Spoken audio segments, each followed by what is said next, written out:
bringing together voices in child and youth healthcare. This is CAFC Presents. CAFC would like to thank the following member organizations for their generous support of our knowledge translation activities: the IWK Health Centre, the Children's Health Foundation of London, and the McMaster Children's Hospital Foundation. We would also like to thank the following Keystone partners for their ongoing contributions that support all of CAFC's programs and activities: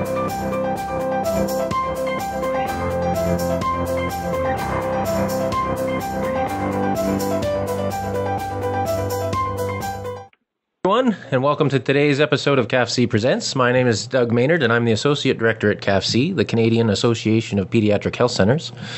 And today's webinar is titled Virtual Reality in Pediatric Neurorehabilitation.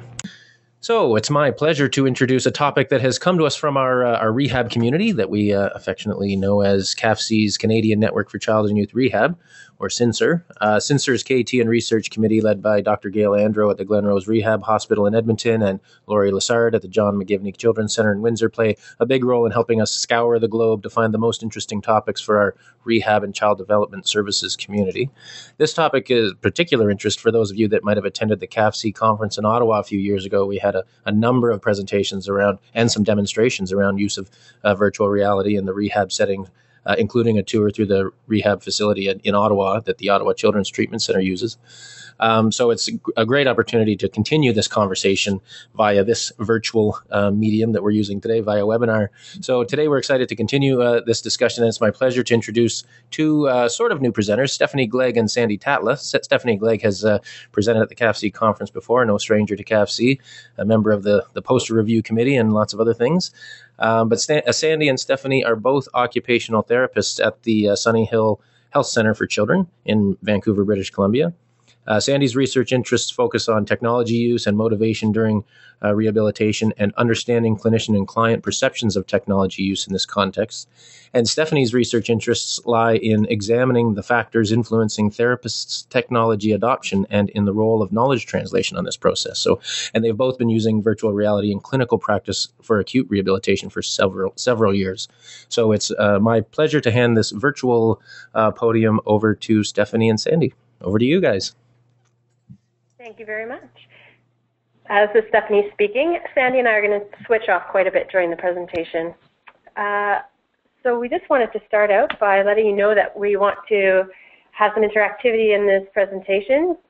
So we've inserted a few polls throughout. We'd just like you to type in your response. If there are several people in the room, then come up with a collective response. And you're also welcome, as Doug mentioned, to enter some questions into the question box at any time. To the objectives. Okay, hi there, this is Sandy. Welcome to the presentation.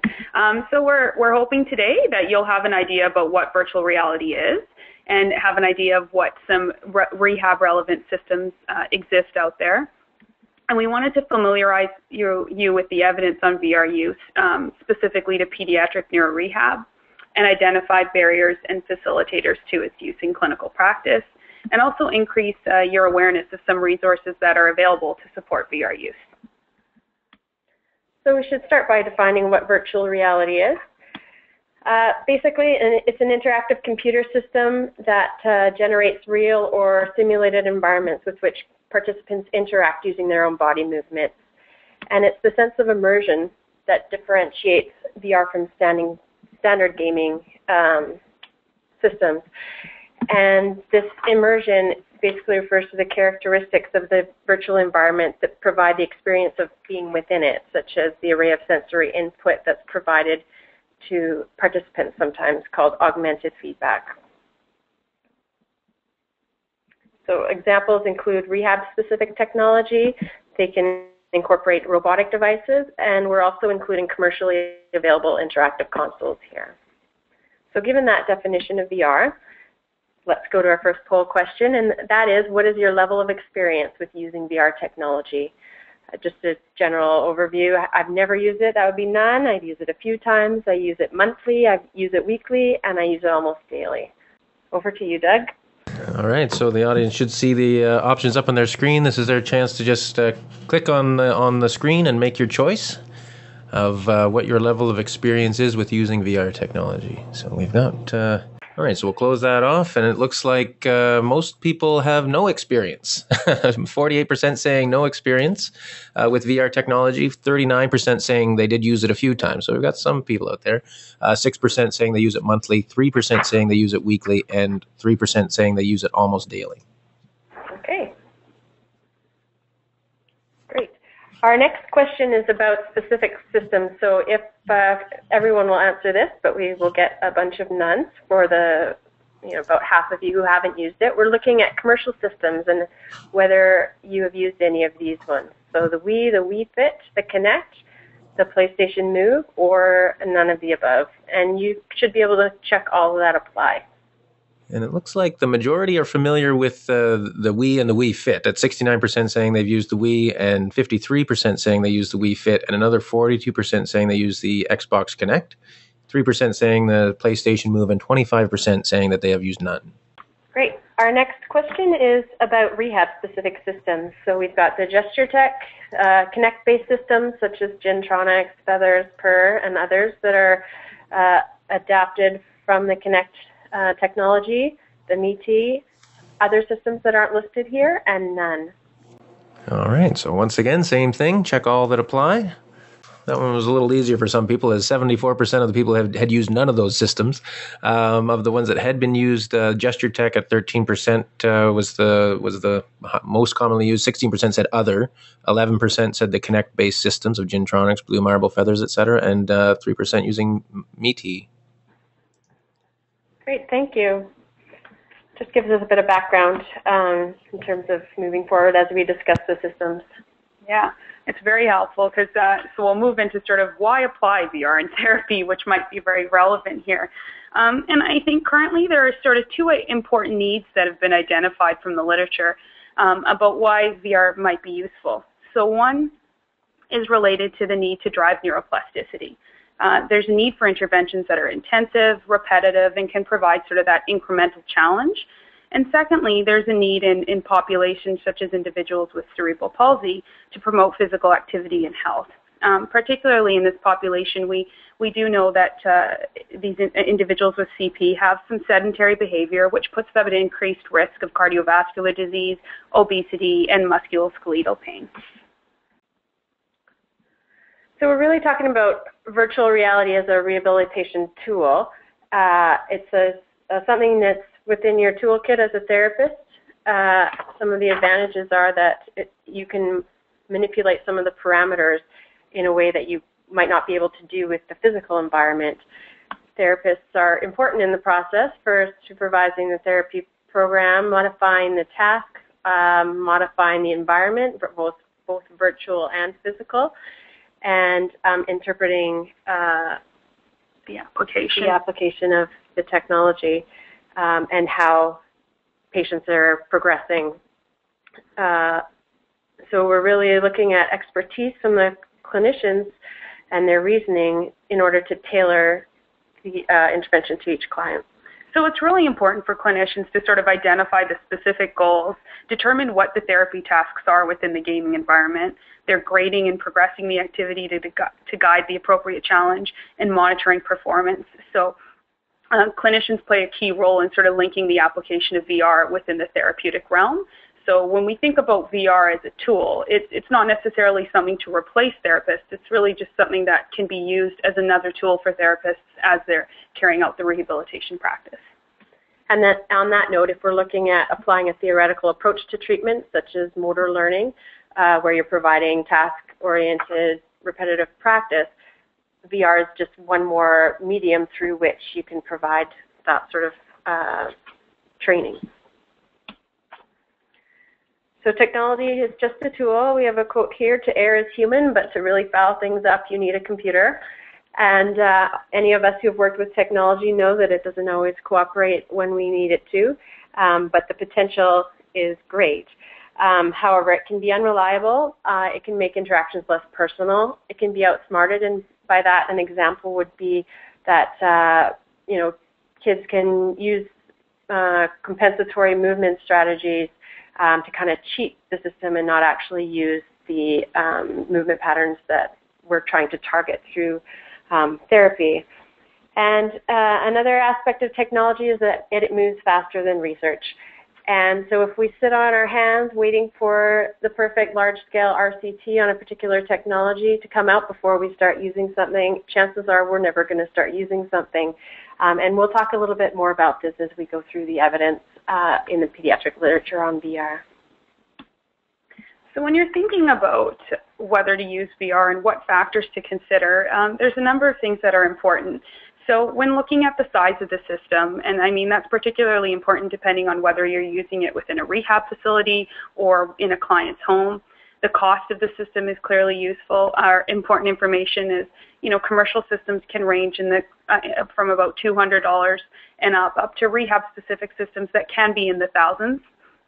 Ease of use is also important. So if the clinician or family member who's setting up the system and using it with the client is spending most of their time, trying to figure out the system, that might lead to device abandonment and lack of interest in using the system itself. Having a variety of activities available is also quite important, and that's important in terms of, reducing the effects of a novelty effect in which the child might become bored over time if you don't have a variety of games to choose from. And of course, selecting the degree of challenge to meet sort of that just right challenge to meet the client's physical and cognitive needs. And so it's important as well to be able to grade the level of cognitive and motor demands within the systems. And also consider whether systems offer some control for therapists to monitor and control the software parameters, which seems to be more relevant and available within the rehab-specific systems. And then finally, clinicians have asked and are interested in having automated recording of task outcomes. And this can be important from a motivational perspective as well, because you can monitor goal achievement. And some of the more current systems, particularly the ones that are being developed by researchers and clinicians alike, along with the developers, are starting to have some capability for the built-in tracking performance.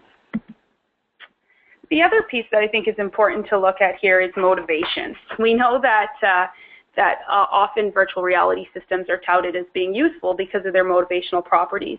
But as with any intervention, it's important to apply your clinical observations and reasoning in order to select the appropriate system and games to meet your client's needs.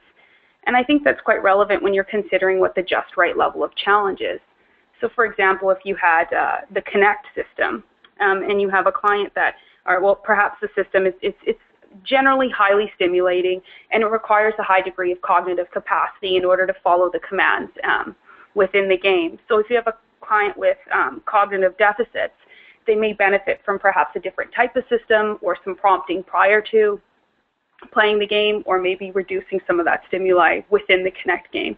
So, perhaps something like the Wii system that has a little bit less stimulation might be a little more suitable for that type of a client. So considering the right system and the right games is quite important. And also applying motivation theory and psychometrically sound motivation measures has been identified as a need from a few systematic reviews that have recently been done.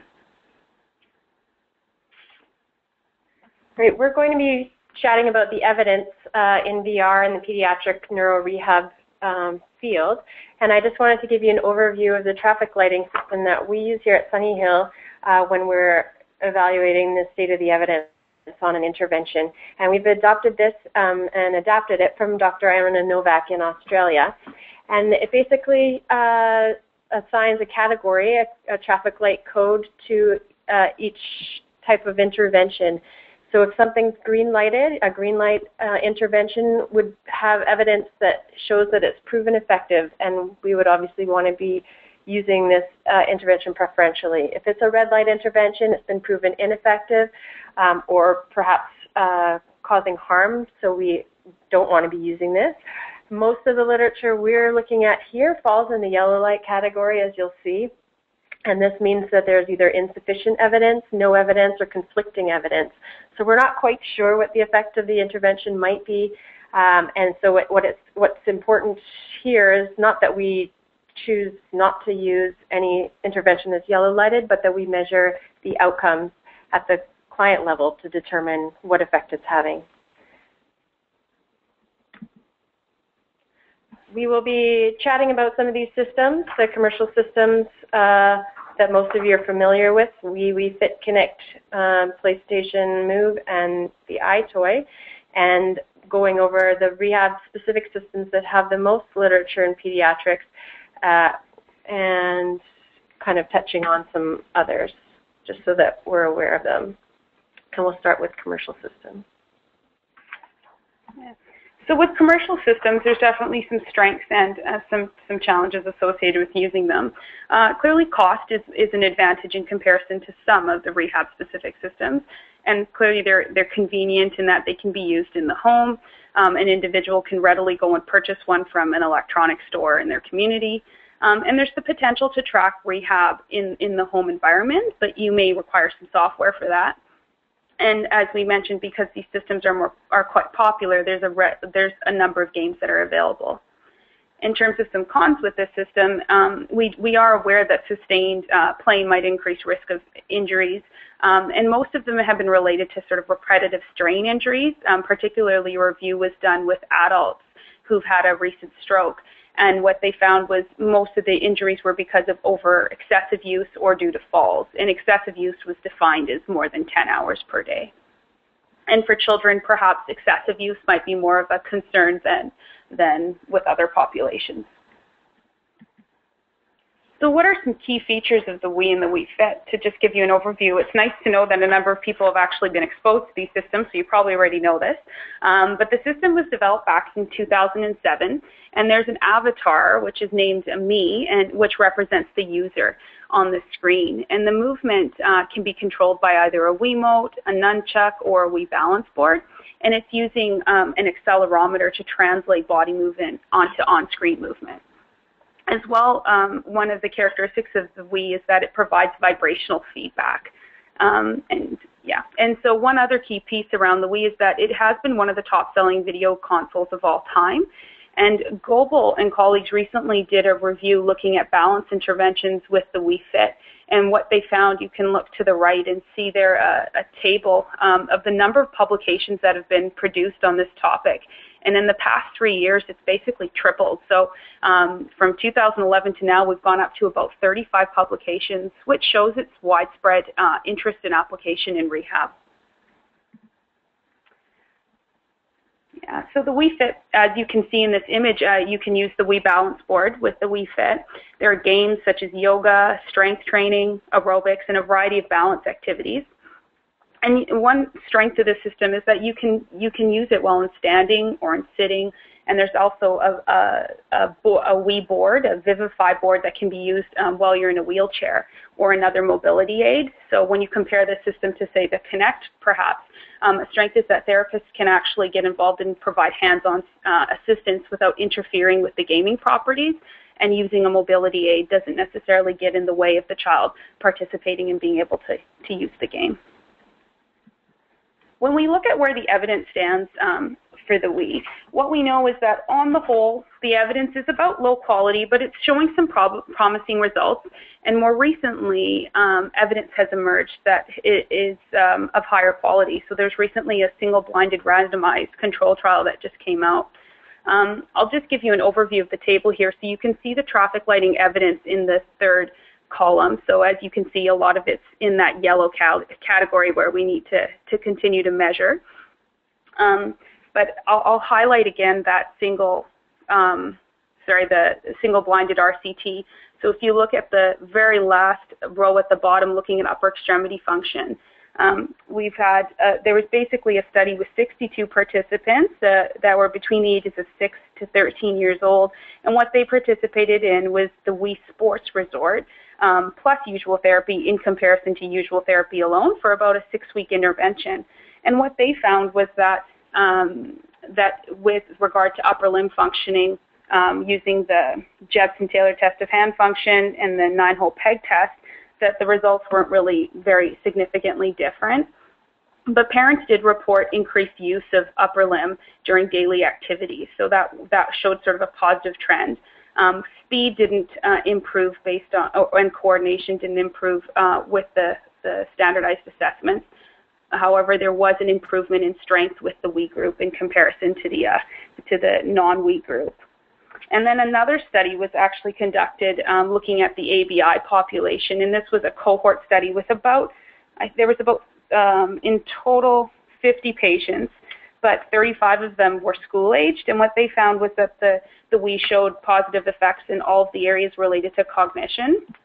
And so it's showing some generally positive effects overall, and I think more evidence is emerging in this area. And we should note that this is just the pediatric literature, and that the adult literature may look different than this. It might be not as yellow or just as yellow, but we had to narrow down our target our search here. So we're focusing on pediatric. Yeah, and actually we recently did a meta-analysis and systematic review of VR systems for adults post-stroke. It was put out by Keith Losey and colleagues. And what we found there was, in terms of randomized controlled trials, there were only 4 studies that used commercial gaming. So in terms of high-level studies in the adult literature, I think those are still emerging. But that literature is further ahead than pediatrics. So we'll move on to the Xbox Kinect, and this system uses video technology and gesture recognition. There's a controller, which is optional. There are increased cognitive demands, as Sandy alluded to earlier. There can be glitches, and one of the challenges is the inability to use the assistive devices like walkers, canes, or wheelchairs when you're just using off-the-shelf software, though there are a large variety of games, and the graphics are definitely popular and interesting. Yes. Mm-hmm. And one thing we've heard feedback when doing focus groups with clients is they found it. We did some focus groups with children with cerebral palsy and had hemiplegia, and they found it was just frustrating to use the Kinect at times because they called it glitchy. And I say that speaking about the former Kinect system. Recently, a new Kinect system has come out, so maybe some of those glitches have been ironed out. But for these participants, they just found it a bit frustrating to try to use because they couldn't provide that sort of perfect movement that's required with this gesture technology. So going to the evidence here, this is pediatric literature again, and these are all small-scale studies, either group or single subject research designs, which according to our traffic lighting framework has them falling in the yellow category. And again, the groups were cerebral palsy and acquired brain injury, as well as progressive spinocerebellar ataxia. And we can see statistically significant changes, but with small sample sizes. We need to interpret with caution and continue on with the research in this area. Next, we'll move on to the Sony PlayStation and iToy, for which there's been some literature done. So the Sony iToy is played on the Sony PlayStation 2, 3, or 4, I should mention, because the 4 has recently been released. And there's a color video camera that allows gesture recognition and motion control. And essentially, children see themselves on the screen and interact with the games, similarly to the other systems. And it is similar to the Kinect in that it looks at gross motor skills, hand-eye coordination, and balance. So the evidence for the PlayStation is also, on the whole, fairly low-level evidence in terms of them being mostly case studies and case reports, but in small cohorts. But generally, the studies have all shown positive results, looking at hand function and enjoyment and finger range of motion. So when we look at commercial systems on the whole, I think there's a few things we can take away here. Few studies have evaluated outcomes with children, and they're often limited to pilot studies and small samples, although more evidence appears to be emerging with RCT starting. And studies generally don't appear to have shown very many detrimental effects, so it seems like it's relatively safe to proceed with these types of treatments. However, as we've mentioned, more high-quality research is needed in this area. So there are a number of considerations when using commercial gaming for rehab. Some recommendations include starting with self-paced games so that the players can become familiar with the controllers and the movements involved, to monitor the movement patterns that the patients are using, offering repetitive practice, manually track performance progress to increase the quality and breadth of the information that you can gather about progress over time, and considering the goal of the game and matching that to the client's needs. So really doing a task analysis of the game and looking at the cognitive and physical parameters that are involved, and involving the child in choosing the avatar if there's an avatar, such as the Wii. Others project the image onto the screen, so that wouldn't be an issue. Some ways that the gaming experience can be adapted include modifying the lighting, reducing the speed of movement, reducing or omitting the sound to decrease sensory input, moving the patient closer to the unit, projecting onto a larger viewing screen, either a monitor or a projection screen, playing games in seated or supported position, providing extra verbal cueing to patients, providing extra instructions prior to beginning the task, adding resistance, so tubing, weight, Boso ball. Yep, and balance devices to increase the physical demand. All right, so we have another poll question here. And just what other adaptations have you used? So you can use your question box if you've used any other adaptations for commercial systems. We'd love to hear about them, and you can enter them into the box. Yeah, so this time we won't have an opportunity to click anything. Just type your responses into the question box, and we'll just see what other people are thinking about other adaptations that you might have used. All right. Oh, Jana says none. She's not that creative. See if anyone else. Most people are saying that they have not used any other adaptations. Or Doug? We got a couple more coming in. Someone said wheelchair board for the Wii. Okay. Someone else has used music videos. And then most people haven't used anything. So that seems to be the only, other than a bunch of people saying that they haven't used any adaptations. The wheelchair board for the Wii and the music videos were the only two suggestions. Okay. Great, thanks for those. Yeah, and that's perfect actually, because it moves into sort of our next slide here. A commercial adaptation is the Wii board. So it's known as the Vivify board, and we have the link at the bottom of this image where you can actually go and purchase it. I believe it's around $100, but this is a great tool, and we have it here at our center that you can use while in a wheelchair to play some of the balance games on the Wii system. And it was developed by an individual here in BC. I don't think he's living here anymore, but he'd had a spinal cord injury and developed it sort of out of his own interest and keenness because he liked playing games himself. And so, yeah, it's an excellent game to play different balance games. And here are some images of some other adaptations for the interface for playing the game. So just some adapted controllers, whether they're switch adapted or head mounted. You can get different or concoct different gloves and systems to be able to hold a Wii mode if hand grasp is an issue. So just so that you're aware that there are other options out there to facilitate gaming at home. And before we move on to rehab-specific systems, Doug, were there any questions during the first part of this the presentation? No, there. Other than someone asking if the slides will be available, are you able to share any of these slides with the audience afterwards?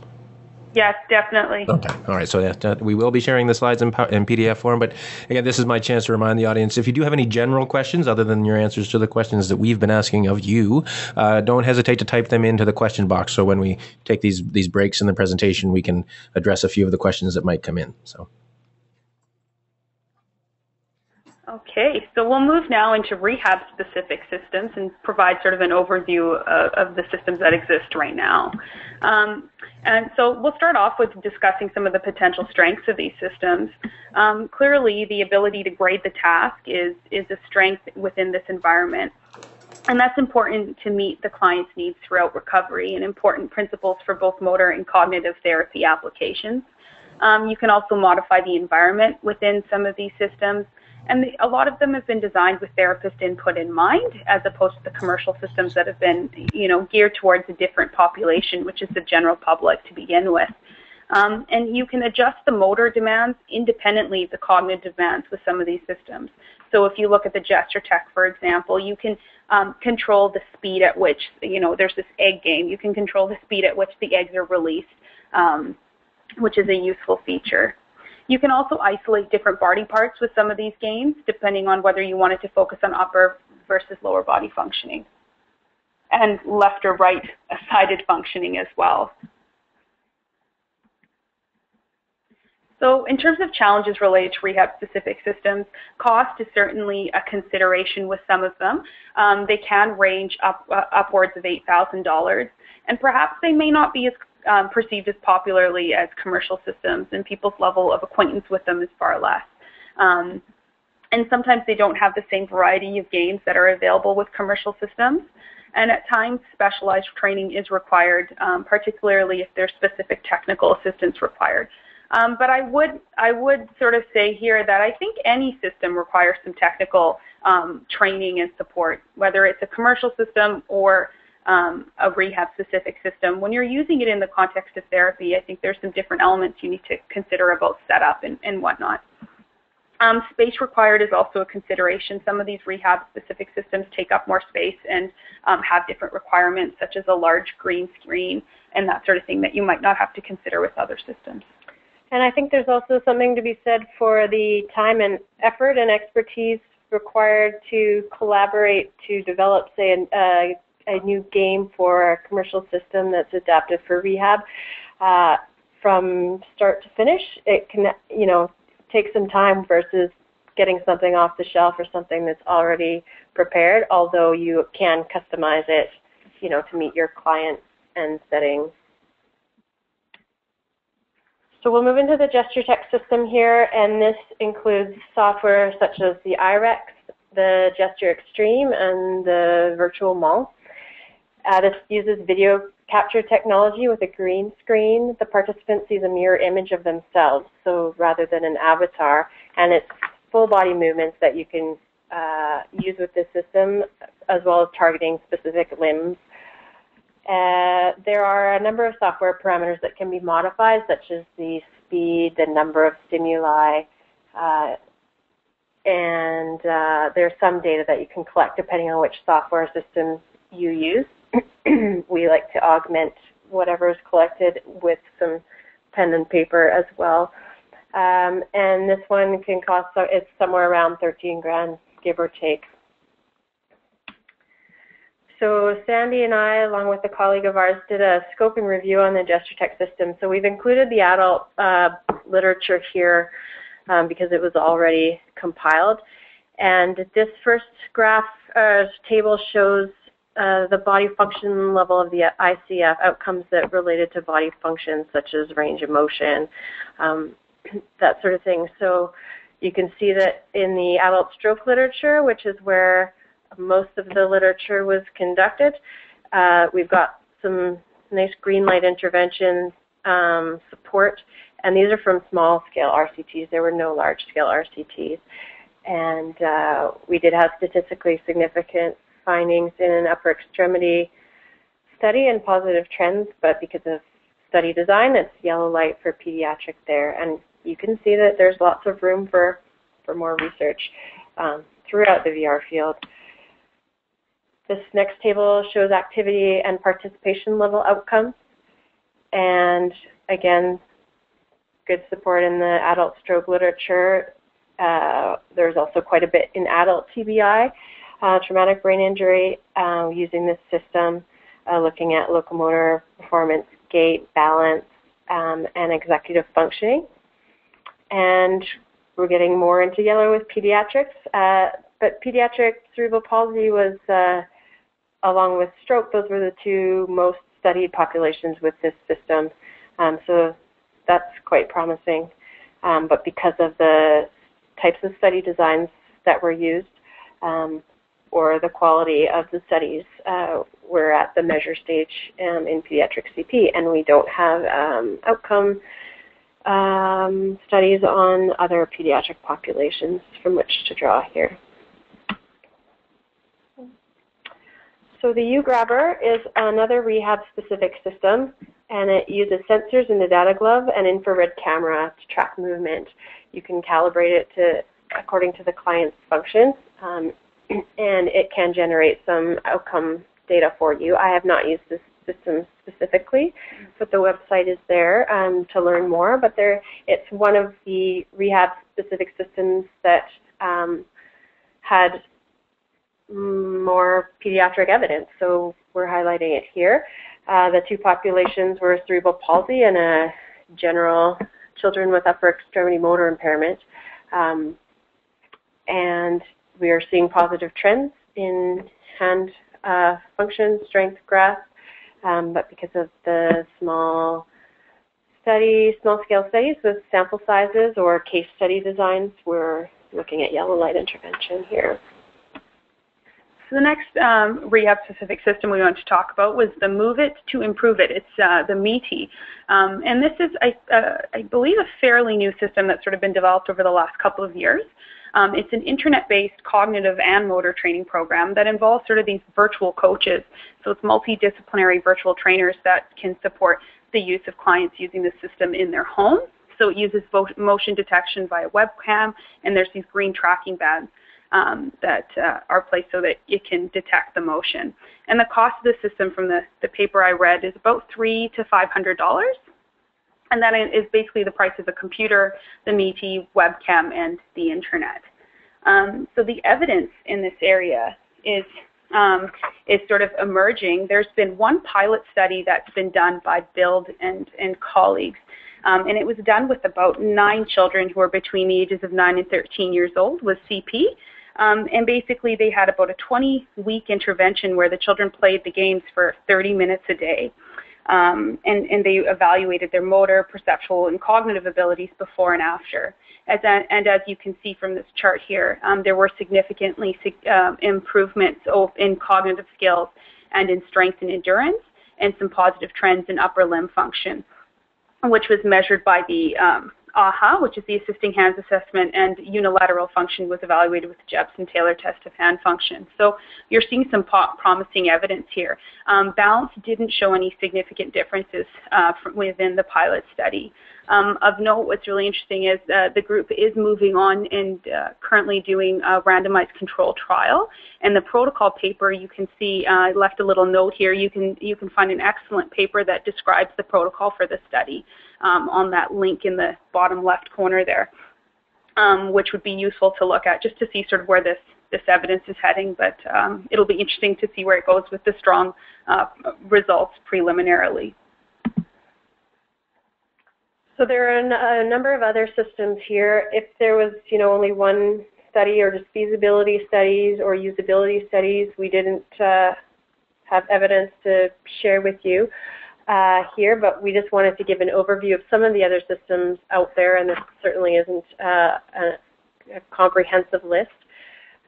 Many of the ones emerging are Kinect-based systems where they've been adapted for rehab, looking at cognitive, upper extremity, or full body type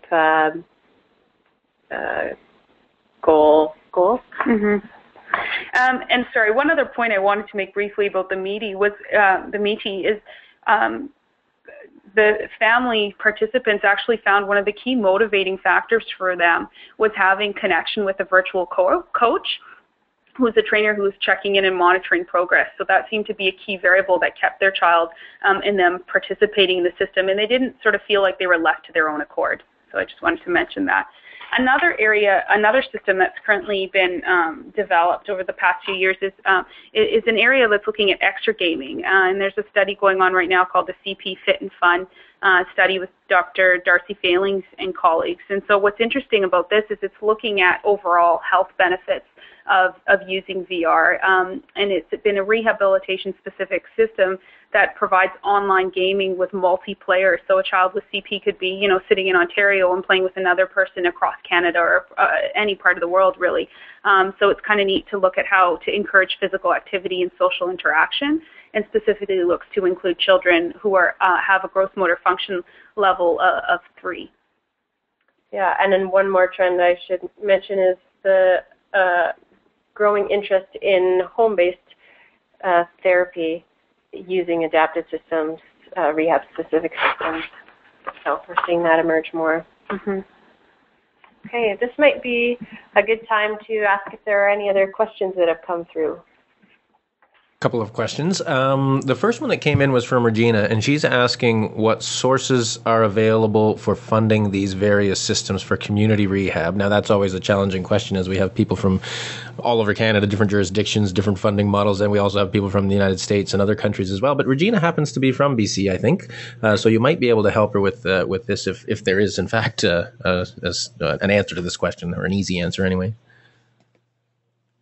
That's a tough question. I know. We're looking at a pediatric health center, so our funding structure is a little bit different than at the community level. I mean, my first thought would be to look at charities and other groups that are supporting children with special needs. Any thoughts, Sandy? Yeah, I think that's it. I'm not entirely sure if, through the at-home program or through any programs within BC, you can write letters of justification to justify the use of some of these technologies, but particularly for home use. But I think it would be an avenue worth exploring and trialing to encourage participation and activity-based rehab for children. So I'm sorry, the other idea I have is to connect with research groups who can, write grants and start to connect you with the systems through research, and in that vein, you're also able to measure outcomes and really evaluate how effective some of these interventions are, which is definitely needed in this field. But great question. Well, the next question that came in was from Karen, and she's indicating that they've had trouble with their wheelchair board that goes over the balance board. They commonly have to get the client off the board to reset the balance board. And she said, secondly, it doesn't seem to register enough balance movements to register well with the game. She says, you mentioned that you've had good success with the board. Can you give her any tips or tricks that might help her out with this tool? I'm thinking that it might be connected to the level of function that the individual has. So perhaps with children who are, like we've used it with children with acquired brain injury rehab who are progressing throughout their stay. And so as their balance abilities progress, perhaps they're able to lean to the left or the right more readily to detect their motion on the Wii board. So I'm imagining perhaps the challenge maybe you might be having is related to children who may not have as much mobility and capacity to sort of do the leaning movements and whatnot, and perhaps the board isn't sensitive enough. So I think perhaps it might be related to the populations we're working with and the abilities they have. Sorry, I didn't catch that last bit that you said. Oh, it might be related to the different populations perhaps that we're using it with. So I'm curious to know maybe what the functioning level is of the children that you're using it with. Yeah, Karen, if you wanted to just type in a little, if you can just quickly describe the patients that you're using that with, maybe we can add that to the conversation. But while we wait for Karen to maybe provide a follow-up comment, we did have a question come in from Lori, one of your colleagues out there, Lori Roxborough, who's asking and suggesting that the evidence traffic lights are very helpful. She's wondering if you plan to keep them up to date and perhaps share them through, she's suggesting through CAFC's Knowledge Exchange Network, which is a repository, a wiki-based sort of repository that certainly would be able to keep this kind of information if someone was willing to keep it up to date. That's always the challenge. But is there any plan to keep them up to date like that? I suppose if there were internal support for that, could be convinced. No, we were actually just chatting yesterday about turning this into an evidence for practice synthesis. So we generate some evidence syntheses on various topics, and this would probably be a worthwhile one to just translate this evidence into a clinician-friendly document that could be shared, and that would be kept up to date on our child development .ca website. So chances are you could look forward to seeing that at some point. All right. But we can explore other options for housing it too. Yeah. All right, that would be great. The next question came, Karen just mentioned that the clients, they're using it with clients with cerebral palsy in manual wheelchair, clients with, some of these short forms I might not know, osteo imperfecto, I'm assuming is what that is. Seems she says it seems you have to really lean significantly to get it to register. So which games would you be using with the, I think she still means with the wheelchair on the balance board? Maybe that would help if you use different games.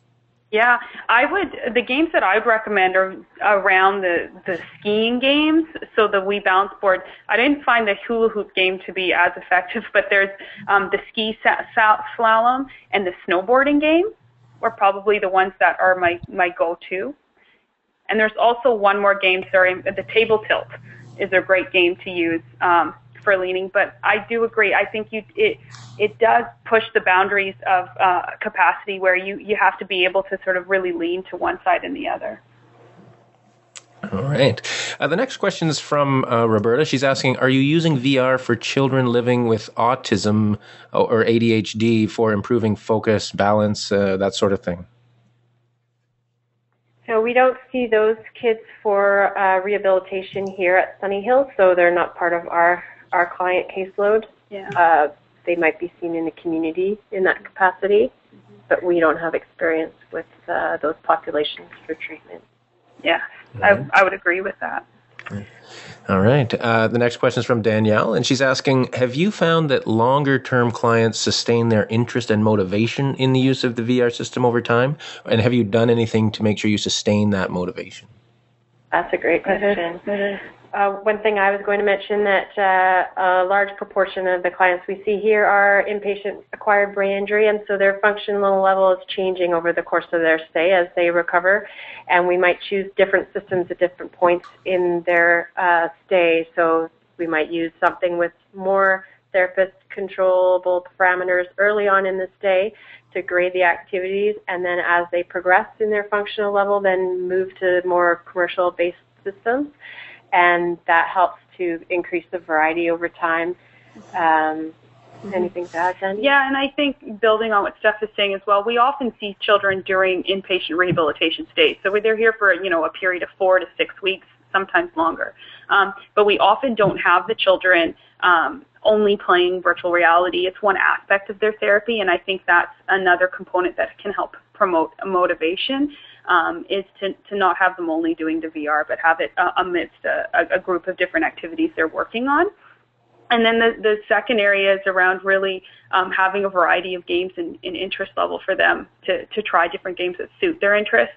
I did find personally with the gesture tech system that a lot of our clients weren't the most motivated by it, but that it did meet their needs, particularly early on for the children with acquired brain injury, because the cognitive demands of some of the other systems were just too great, and the physical demands. So it definitely helped at the beginning, and then over time they tend to want to shift to more of the commercial gaming systems.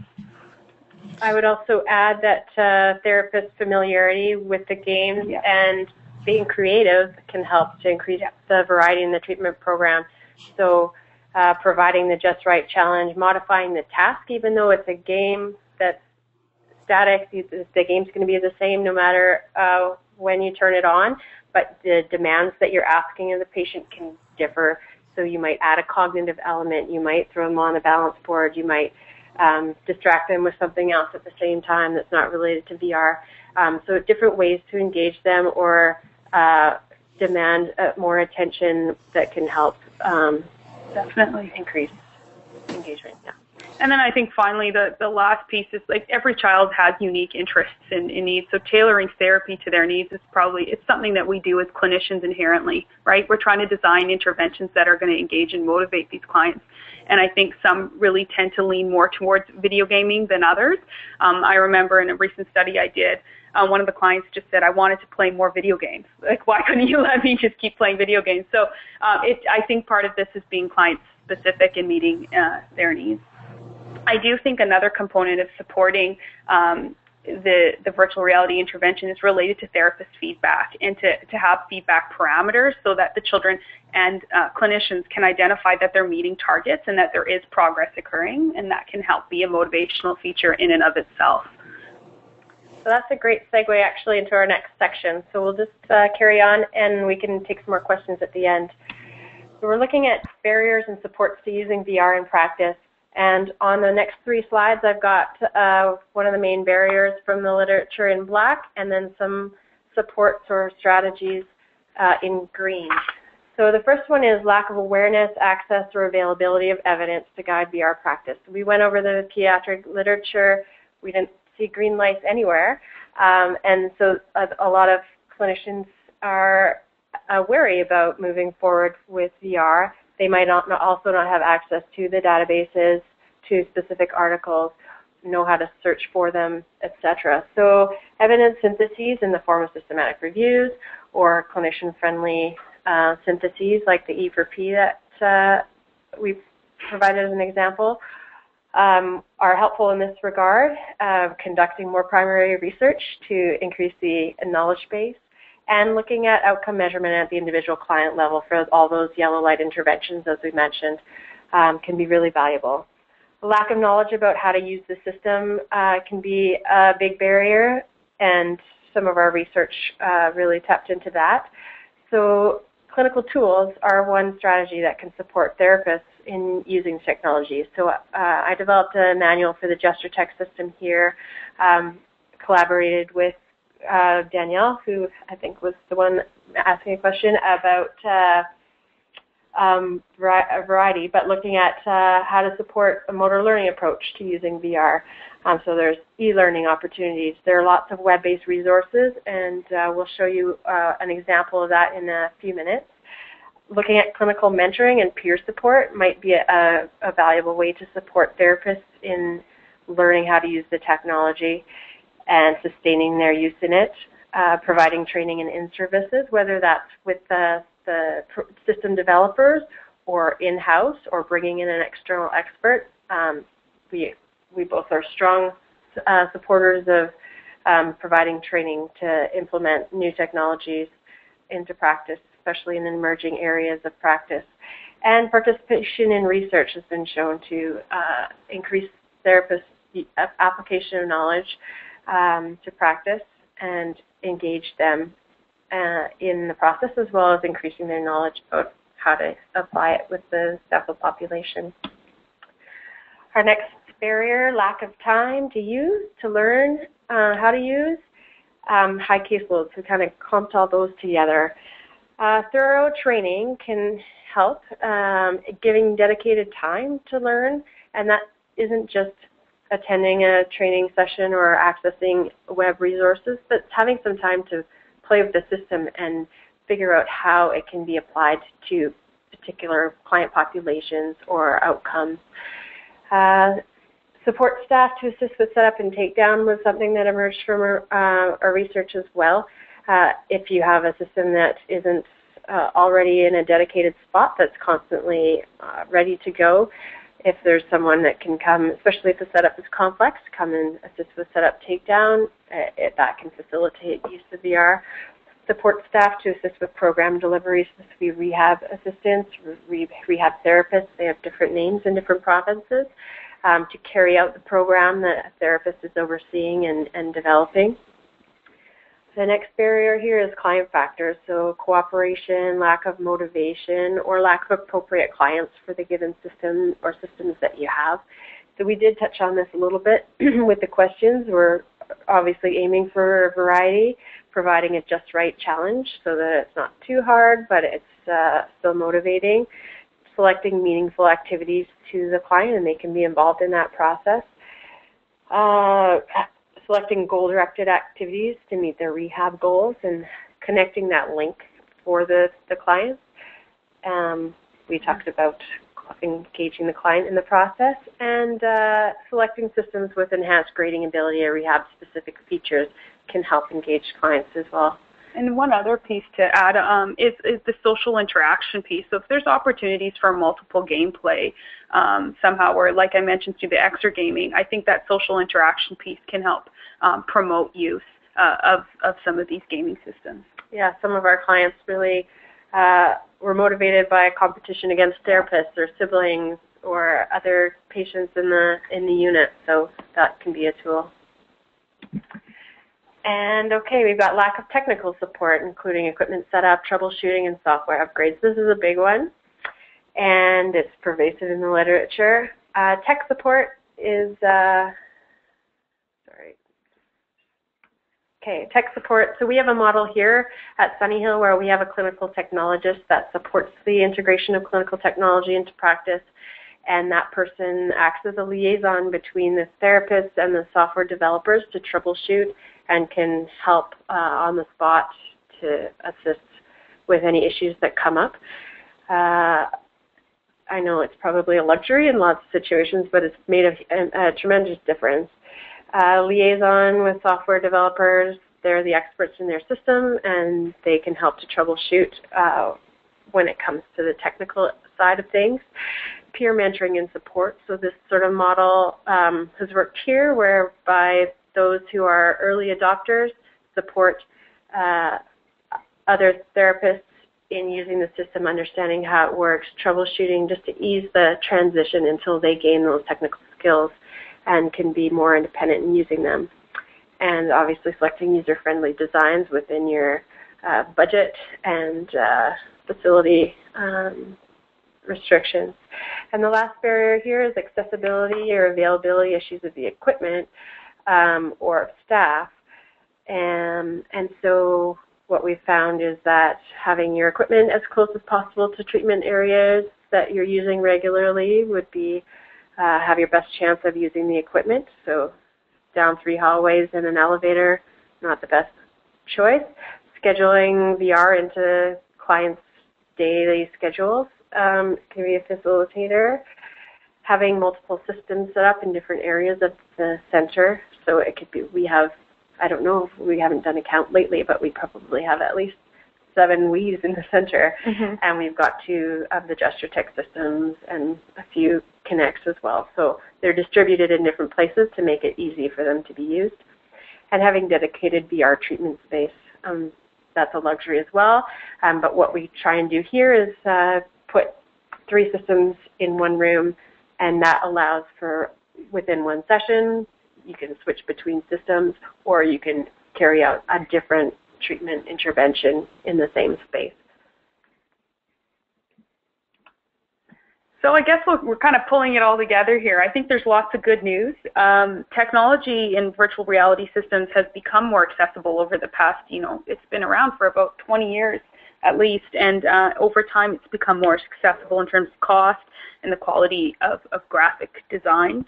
And currently, engineering departments are connecting with rehab therapists to adapt commercially available systems and enable children to use them for therapy. So these are works in progress. So examples of these projects are the Feathers project that both Stephanie and I have participated in, and that's using social media and gaming to improve upper limb function in children with cerebral palsy and adults post-stroke. So in reality, I think systems are now currently being designed to intersect between mainstream gaming systems and rehabilitation.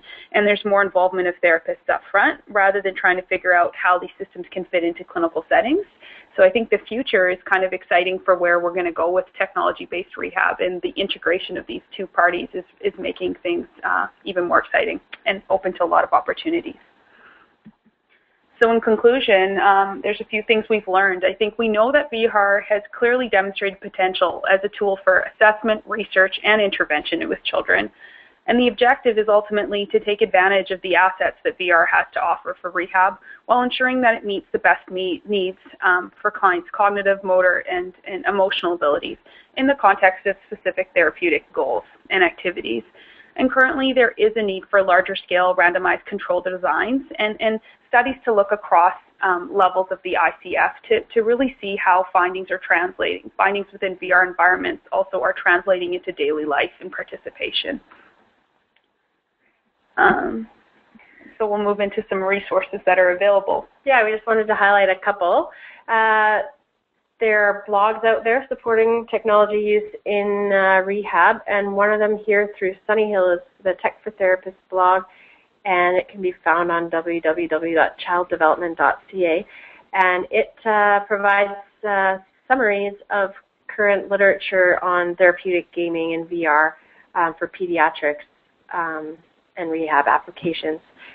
And I'll speak. There's a great website you can go to that has suggestions for using the Nintendo Wii specifically. And if you click on that link there, you can check it out. And it breaks down the games according to what aspects clinical aspects it's focusing on related to social, emotional, cognitive, and motor support. So it can help you sort of tailor the therapy, the VR therapy to your clients.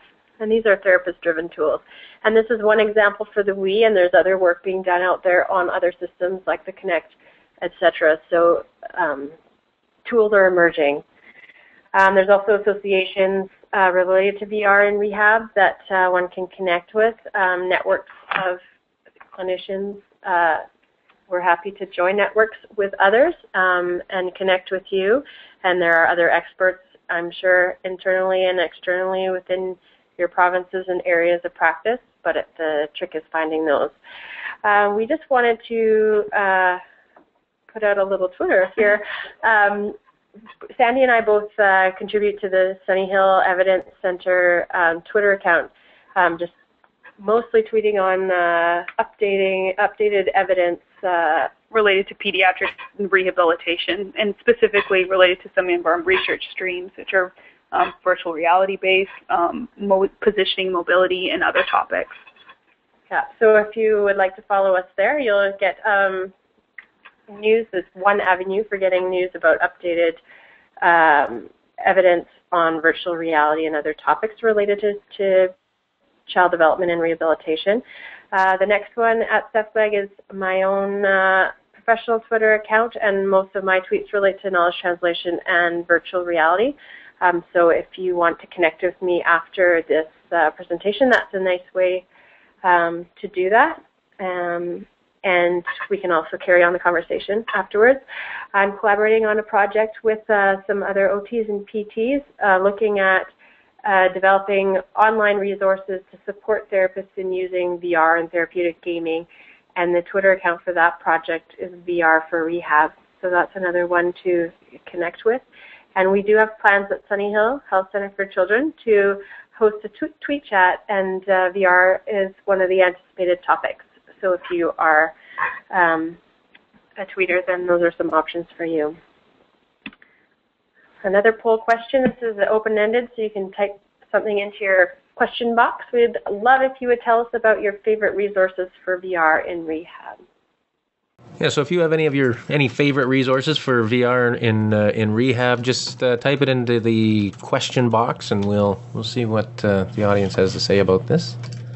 This is Danielle has suggested that Judy Deutsch and colleagues analyzed all of the Wii and Wii Fit games in a recent publication that she thought was very helpful. Lots of people saying they're new to this area, but thanks for the resources that we've provided. And Danielle Levesque actually, and Jane Galvin put out a great paper. Danielle, I hope I get this right. I think it's in 2011, looking at a framework for deciding whether to use what type of virtual technology system depending on your client's needs. So that's a great paper, and we have cited it in this presentation. And she also has work underway looking at Kinect games and analysis of those. Mm-hmm. And it was, in fact, Danielle Levesque who made that comment about Judy Deutsch. Yeah, and that is a great resource. Yeah. All right. Yeah, so we didn't have too many other suggestions, but if you wanted to go on, and we do have a number of other questions that people have put in that are sitting here waiting as well. So whenever you're ready to take those. Let's move to questions. All right. Where were we here? So Jim asked back when you were talking about the rehab-specific tools, when you were referring to the Mitii, he was interested in hearing some more about the coaching aspects of the Mitii. You know, I'm sorry I don't have more information about it. I've read the protocol paper and a couple of the papers in that preliminary paper that have been done. So I would encourage you to, at the end of this, we will send out the PDF slides, and there's a link to the protocol paper. It's by Rosalind Boyd and colleagues, and that can give you some more information about how the virtual coaching actually took place. All right. Danielle, a different Danielle this time, asked do you ever see kids with brachial plexus injuries? No. We haven't. Okay. Not related to virtual reality interventions here. Except for one participant in a study for usability, but it was also paired with a brain injury. So. All right. Charlotte has asked the question, what duration and frequency do you usually recommend for families to do this sort of thing at home? It's interesting because from looking at the literature, the frequencies seem to range anywhere from like 20 minutes up to 60 minutes at a time to 90. I mean, I think our general rule of thumb here is about 30 minutes to 45 minutes is probably an appropriate dosage. And then how often, I think really depends on your client's needs and interests. Anywhere from about 3 times a week is generally what is seen in the literature more consistently. Yeah, I have a paper in press in Neurorehabilitation. It should be coming out later this fall that describes clinical practice in acquired brain injury rehab using the gesture tech system and compares it to research protocols in the literature. And it talks about the frequency of intervention and the intensity of intervention. And as Sandy mentioned, there's a huge range. It could range from once a week to 5 times a week for 10 or 20 minutes to 90 minutes. And there's a lot of factors that are going to influence what happens in clinical practice, whether you're in the center, whether you're at home, and the type of client, where they are in their recovery or rehab program. And so it really needs to be a client-centered decision. But I think in the center here, 2 to 3 times a week is kind of typical. Yeah, we've ranged, like we've done 5 days a week, 30-minute sessions. Again, I think ideally around 3 to 5 times a week around that 30-minute mark is probably not overindulging in technology use and can still have some therapeutic benefits. And that's my personal opinion from what I've read and my experience. But then we're also looking at inpatient programs where you're balancing it with all the other therapies that you're getting, and you look at the home environment.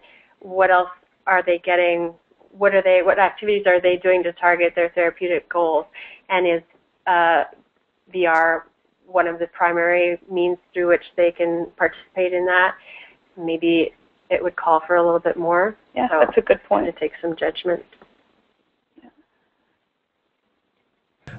Karen, who we were sort of chatting with earlier about the difficulties with the wheelchair and the balance board, she's got another comment in a similar line. She's suggesting that they've found that their clients generally don't do that well with the Wii Fit games based on the game standards, and then you end up getting that sad face. Your me character gets that sad face and the low results, and she's suggesting it's not a very good confidence builder. She says you mentioned that specifics can be altered, like the speed, etc. Have you found this a concern, and have you been able to alter those various aspects of the game? I agree with that sad face. I know we hate seeing that sad face when kids are playing, and it can be demoralizing to some extent. And that is a consideration with the Wii system that you got to take into account, right? I know sometimes what we've done is muted the system so that you don't have to hear the sound. And then other times we have a conversation with the child about what that means and about how in the context of rehab, they're still doing really well and they're progressing, and we're tracking their improvements rather than the expression given by the system that's been designed for a healthy population in mind. But Karen, I completely agree with you on that end. Definitely. I can definitely agree that when my 6-year-old sees that sad face on the Wii, he gets pretty demoralized too. So, yeah. And then when she asked a question about controlling the speed and that type of thing. That isn't that parameter isn't something we can control within the commercial systems. We are speaking more to rehab-specific systems, such as the gesture tech, that does allow for some of some control over those parameters. The next question is suggesting that so many of their clients now have iPads, iPods for entertainment and communication needs. Can you comment on any upcoming research or apps that support VR therapy using those sort of mobile tools? And wondering if they're accessible, user-friendly, or any comment on them, if there are any. It's definitely an emerging area of research, and I think kids, particularly a lot of the younger kids, are really quite engaged and used to using the mobile apps. Unfortunately, today I do have some information and slides on resources, but I just don't have that available at my fingertips. But if somebody wants to email me, I can send you some of that information. All right. We did have a question about what the best email address is to contact you. Can we put that maybe on the Knowledge Exchange network? Sure. Yep, Okay. yep. Stephanie, I can do that. All right, because everyone will receive an email notification after a couple days following this webinar with some other information with a link to the Knowledge Exchange Network page. So if anyone who gets that message, you can click through and we'll make sure we link to your Sunny Hill email addresses there. Sure. And that's all. That's all we have for questions right now. If you wanted to continue on with the presentation. Great, yes. So another poll question here. This question is, would you use a resource website for virtual reality for rehabilitation? So this would be a website that houses resources related to VR use for rehab. All right, we can close this off. And 100% said they would love a resource website for VR and rehab. Excellent.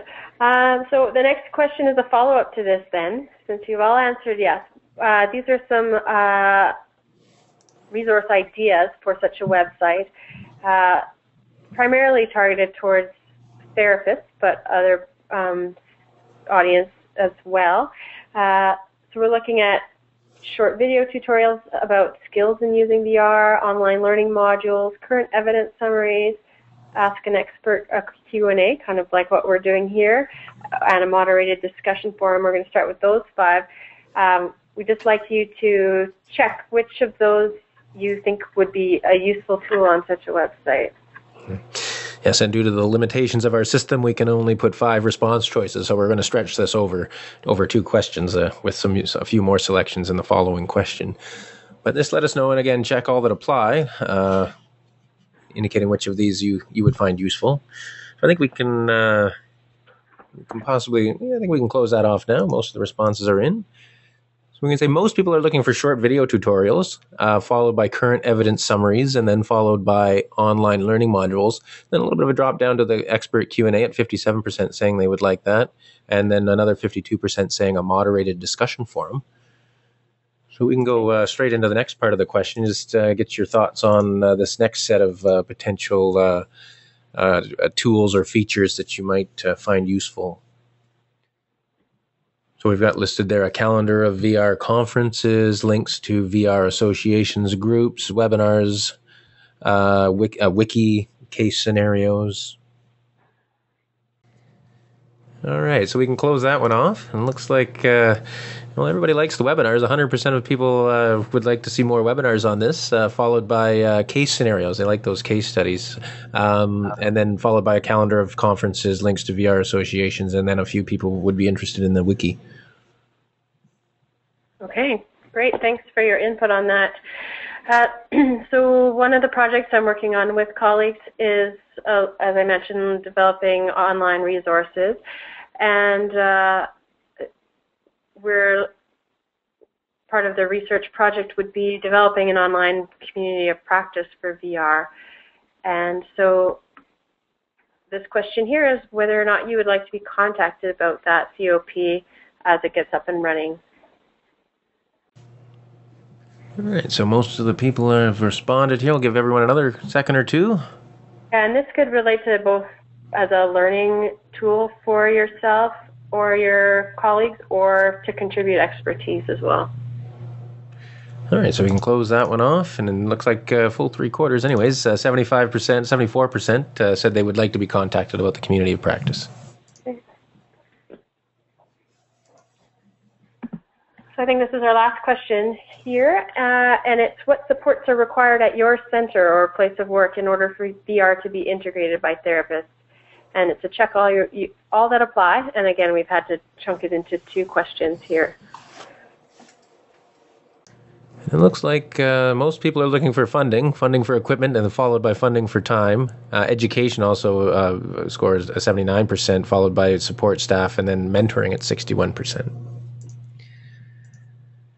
So this is really helpful information to us. I think because on the whole, throughout this presentation, it sort of told us a story about where our colleagues are at with use of VR, and it seems like people tend to not have as much experience, very much experience with it, and are looking for sort of more support with funding and education, and are open to online resources, which is great. So we'll do the second half of this question then, Doug? Yeah, so the second half is up there, and we're just, the remaining selections are more research evidence, research funding, clinical tools, technical support, or other. And if you do select other, feel free to type into the question box what you mean by the other. I can see a few people have checked that other box, and maybe you can just let us know what you think the other would be. That. Yeah, so definitely more people were interested in the items on the previous question around funding for time, et cetera.